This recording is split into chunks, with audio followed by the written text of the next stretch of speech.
Friends, మన జీవితం విఫలమవకుండా సాఫల్యం వైపుకి ఎలా అడుగులు వేయాలి, మన మానసిక వికాసానికి ఏమేమి కావాలి, మన బాధల్ని పోగొట్టేవి ఏవి, అసలు మన జీవిత వికాసానికి ఏమేమి కావాలి అనేదే ఈ వీడియో.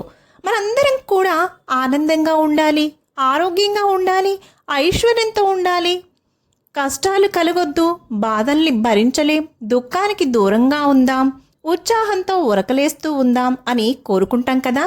ఎవ్వరు కూడా బాధలు కావాలి, కష్టాలు కావాలి, కన్నీరు కార్చాలి అని అస్సలు అనుకోం. కానీ మన జీవిత సాఫల్యానికి, మానసిక వికాసానికి ఏవేవి కావాలి, ఎంతెంత కావాలి, అలాగే నిన్నటి కన్నా ఈరోజు అంటే నేడు బాగా బ్రతకడానికి ఏవి కావాలో చూద్దాం రండి.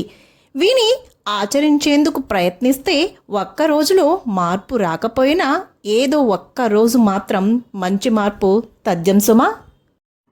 మనందరి జీవితం కూడా పువ్వులా వికసించి నవ్వుల్ని చిందించేందుకు ఏమేమి కావాలి అంటే, మనల్ని ప్రసన్నంగా ఉంచేందుకు తగినంత ఆనందం కావాలి, బలంగా ఉంచేందుకు తగినన్ని కష్టాలు కూడా కావాలి, మానవత్వాన్ని చూపించేందుకు తగినంత దుఃఖం, ఆనందంగా ఉండేందుకు తగినంత ఆశ, వినయంగా ఉండేందుకు తగినంత వైఫల్యం కూడా కావాలి, ఉత్సాహంతో ఉండేందుకు తగినంత సాఫల్యత, ఓదార్పు లభించేందుకు తగినంత మంది స్నేహితులు, అవసరాలు తీర్చుకునేందుకు తగినంత ధనం, రేపటి కోసం ఎదురు చూసేందుకు తగినంత ఉత్సాహం ఉండి తీరాలి, నిరాశను పారద్రోలేందుకు తగినంత విశ్వాసం, అలాగే నిన్నటి కన్నా నేడు బాగా జీవించేందుకు తగినంత సంకల్పం ఉండి తీరాలి సుమా.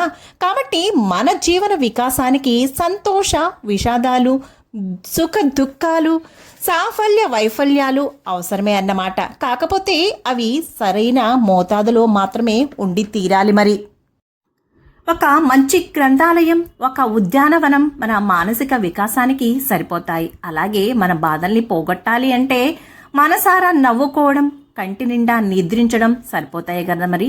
ఎందుకంటే నవ్వు మన మానసిక ఉత్తేజాన్ని పెంచితే నిద్ర మన మానసిక ప్రశాంతతని పెంచుతుంది. Thank you for watching. Please like, share my video. Please subscribe my channel. Keep smiling.